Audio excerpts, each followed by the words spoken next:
E aí, tio, tudo bem? Esse é o vídeo box sobre vacina, né? Um subtema do megatema sistema imunológico que estamos trabalhando, certo? Nesse caso desse vídeo box, a gente vai ver a vacina no viés básico, né? Ou a interpretação de base geral da vacina, né? Em outro vídeo, veremos as especificidades sobre a vacina do Covid, tudo bem? Vamos lá então? Lindos, a vacina é considerado um tipo de imunização ativa. Por qual motivo a vacina é considerada imunização ativa? Porque a vacina tem como objetivo estimular nossa própria imunidade a produzir nossos próprios anticorpos, nossas próprias células CD8 killer, certo, tio? Então, nesse caso, a vacinação ela vai simular uma doença real.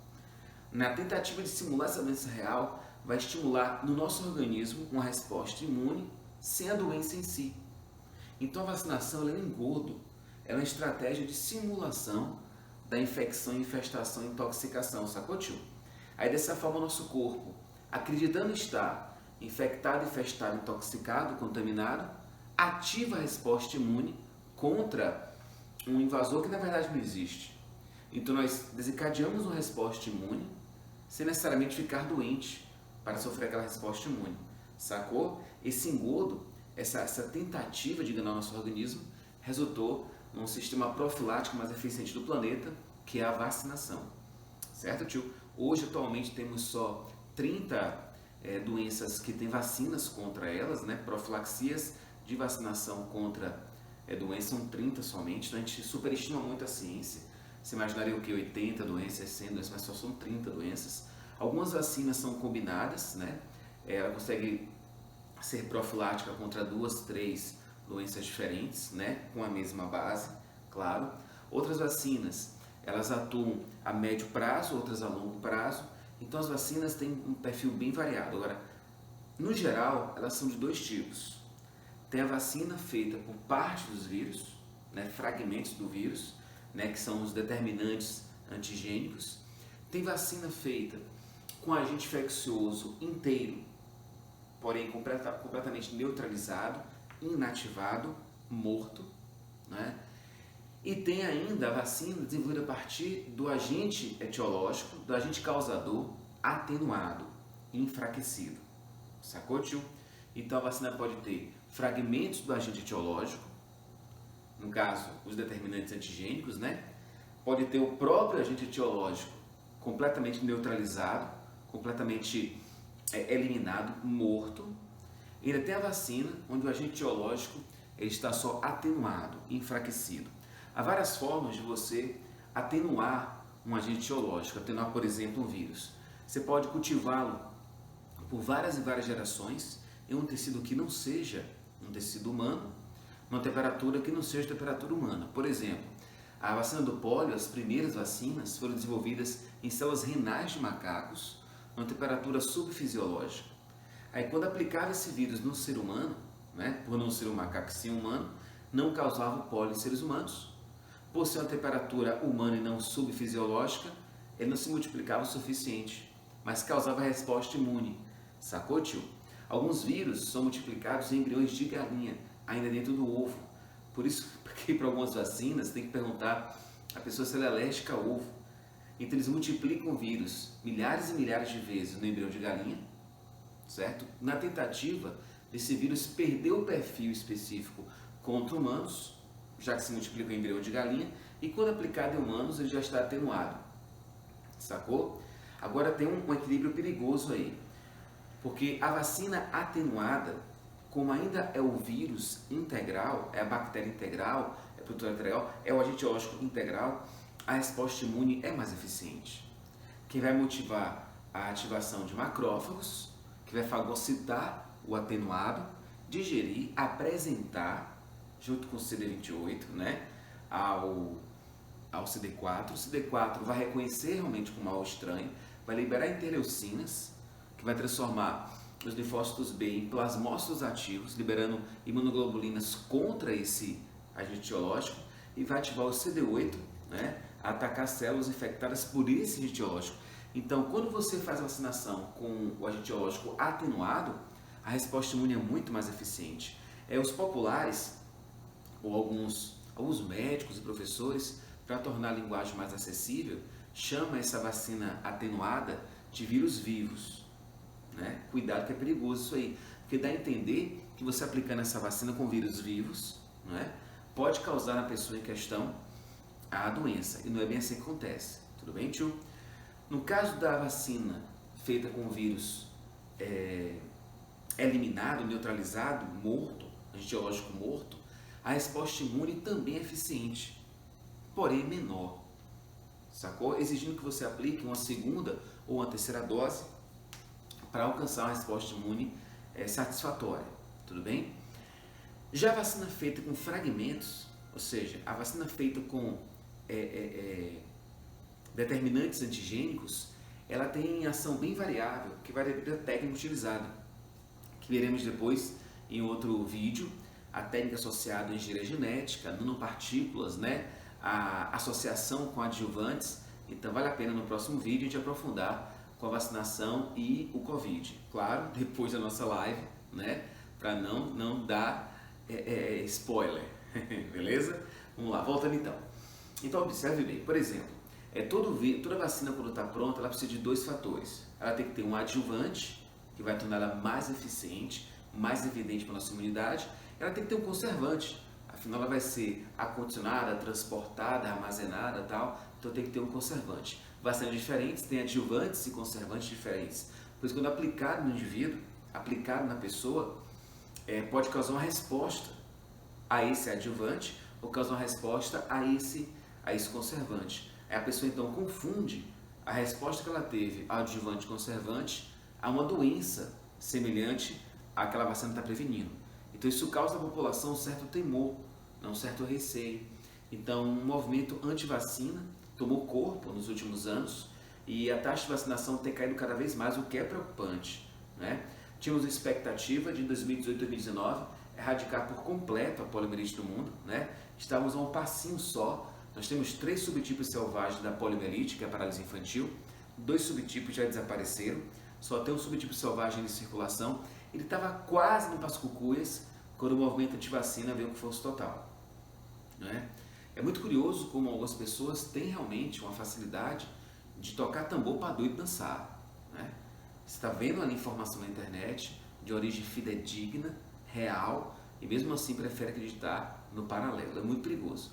Então o Covid veio, infelizmente, para trazer danos e ensinamentos e tentar chamar a atenção da população para a necessidade da vacinação. Não só contra o Covid, que futuramente teremos, mas também contra outras doenças. Por exemplo, a poliomielite é muito grave, muito grave. A poliomielite tem 2 tipos de vacina, tem a Salk e a Sabin. A vacina Sabin é feita com vírus atenuados, vírus vivos, beleza? E a Salk é feita com vírus neutralizado, vírus morto. Quando se aplica a vacina Sabin, pode fazer por via oral, é a zegotinha. Ela tem 2 vantagens incríveis. A vacina Sabin é de aplicação fácil, então para treinar um agente de saúde, um enfermeiro, um médico para aplicar uma vacina dessa é muito fácil, então o custo fica bem menor, né? Seu transporte e condicionamento é muito fácil também. Ela imuniza simultaneamente a nossa imunidade sistêmica e a nossa imunidade intestinal. Então quem é imunizado com a vacina Sabin, a zegotinha, não só não pega a doença, sacou? Não pega a doença, como caso tenha contato com o vírus não é passado adiante. Não é massa isso? Não esqueça que a poliomielite, a paralisia infantil, é uma doença que ataca a garganta e o intestino. O vírus migra para o sistema nervoso central, causando paralisia na região que ele ataca. Mas é uma doença orofecal. A pessoa transmite pelas fezes e pega pela boca. Então a pessoa que é imunizada com a vacina Sabin, ela não só não desenvolve a doença, caso tenha contato com o vírus, como o vírus não se multiplica no intestino e não passa adiante. Então, ao mesmo tempo, a pessoa não desenvolve a doença e não transmite. Pô, fantástico, não é? Só que tem um ponto. Vez ou outra, uma vacina dessa pode sofrer uma alteração e causar na pessoa vacinada a doença vacinal. Ela pode, em casos raríssimos, pegar a doença por meio da vacina. Aí, para evitar isso, o que é que estão fazendo? Estão vacinando a população inteira com a Sabin, para que todo mundo fique com o intestino blindado. e assim não passe o vírus adiante, mesmo que tenha contato com ele. Depois de vacinar todo mundo com a Sabin, né, a segunda geração em diante passa a vacinar só com a Salk. Porque como não tem ninguém mais com o intestino sem imunidade, então ninguém vai passar adiante, sacou? Então a pessoa pode agora vacinar com a Salk. A Salk tem a vantagem de não desenvolver a doença vacinal, a poliomielite vacinal, mas tem a desvantagem de não imunizar o intestino. Então a pessoa que se vacina com a Salk, ela fica só com o seu organismo protegido contra a doença. Mas se ela tiver contato com o vírus, ele pode se multiplicar no intestino e passar adiante nas fezes, sacou? Mas como já adquiriu essa vacinação coletiva, então isso é relevante. Só que tem um ponto curioso, te chamar atenção para isso agora. É aí onde a ciência é super relevante, né? Tudo é muito recente, tudo é muito jovem. A primeira vacina foi dada por base científica no fim do século XVIII. É muito recente isso, né? Edward Jenner, ao perceber que ordenhadoras, mulheres, que naquela época só mulheres se podiam ordenhar, ordenhadoras que tinham a varíola bovina, né, não pegava a varíola humana. Então ele teve um start por considerar que o contato com o vírus da varíola bovina, que é mais suave, criou defesas contra a varíola humana. Então ele fez um teste com a criança realmente ficou imune. Ele então criou um protocolo de vacinação para a varíola foi uma desgraça, matou mais de 1 bilhão de pessoas. A varíola matava 1 em cada 4 que adquiria, né? George Washington, o americano, ele pegou varíola aos 16 anos, sobreviveu e obviamente ficou imune. Aí nas batalhas que ele enfrentou com suas tropas, né, só ele não pegava a varíola porque ele estava imunizado com o contato que ele teve com a doença aos 16 anos. Escute com atenção. Você tem uma ideia, George Washington perdeu para a guerra 1.000 e poucos soldados e perdeu para a varíola 10.000. Então ele botou a barba de molho. Ele teve contato com algumas pessoas do Oriente Médio, né, que ensinaram ele a fazer um tipo de imunização contra a varíola. Era pegar a casca da ferida da varíola, de uma pessoa com varíola, colocar no sol para secar, macerar num grau de pistilo, fazer um pó e indicar a pessoa cheirar aquele pó. Então ele pegou os soldados todos, inoculou todos os soldados com esse pó. Todos os soldados cheiraram o pó da ferida da varíola, sem saber eles que na verdade era um vírus atenuado pela radiação ultravioleta. Sacou a ideia? Então eles tinham contato com o vírus da varíola, aspirando aquele pó, causavam uma resposta imune e ficava imunizado. Que fantástico isso! Detalhe, parceiro, 20 anos antes de Edward Jenner, né, criar a base científica da vacinação. Você sacou o que eu estou lhe falando? Então a ciência, ela vem engateando nesse quesito aí. Há pouco tempo agora foi comprovado que crianças vacinadas com a vacina Sabin, essa vacina atenuada, elas se tornam naturalmente resistentes a micro-organismos que causam diarreia. Então, ao mesmo tempo, você vacina a população contra a poliomielite, certo, com a Sabin, e consegue um efeito secundário. Quer dizer, como a vacina tem um efeito secundário positivo, nesse caso, tornando a criança resistente a infecções que levem à diarreia, também pode ter efeitos secundários negativos. É por isso que fazer uma vacina tão rápido quanto essa do Covid é muito perigoso. Mas muito mais perigoso é não tê-la, obviamente. Precisamos voltar a uma rotina mínima, né, de contato interpessoal, social, financeiro, né, cultural, e a vacina será um ponto importantíssimo para isso. Mas a história tem mostrado que não é tão fácil assim. Para fazer a vacina catapora foram quase 40 anos.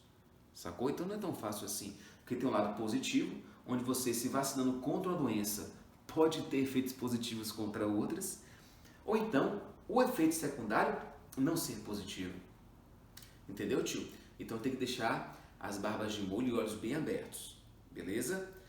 A vacinação, ela é aplicada na população geral, só que uma parte não responde bem à primeira dose. Como não tem como saber que quem não respondeu bem à primeira dose, é aplicada uma segunda dose. Essa segunda dose tem como objetivo, nas pessoas que não responderam bem à primeira, responder bem a essa segunda, e aquelas que responderam bem à primeira, né, caso uma resposta secundária, lembra? Baseada nas células de memória, então vai ser uma resposta mais rápida e mais intensa. Por exemplo, a Sabin é dada em 3 doses, no mínimo, causando uma resposta bem vigorosa. Sacou, tio? Tudo bem até aqui? Vamos lá. A vacinação tem a vantagem de causar memória imunológica, né? Ela é profilática, é aplicada antes do evento, ela não é terapêutica, não se aplica depois, e sim antes do evento. Ela pode ser aplicada em grandes populações simultaneamente, basta que para isso ela seja culturalmente aceita, socialmente justa e economicamente viável, né? O mundo vem aprendendo devagarzinho que todo sistema de sucesso tem um aproveitador, né? Enquanto alguns choram, outros vêm de lenço. Então essa Covid trouxe prejuízos para alguns, né? Prejuízos financeiros, sociais, emocionais, e trouxe um reboot para outros, né? Tem gente que consegue enxergar numa tempestade uma oportunidade, por exemplo, de acumular água, né? Numa ventania, redirecionar suas velas. Então a vacinação vai trazer para a gente a possibilidade, né, desse cenário de Covid, de redirecionar os nossos caminhos. Beleza, tio? Então isso que eu tinha para vocês sobre vacina e vacinação. Qualquer dúvida é só mandar no Class. Valeu? Tchau, tchau.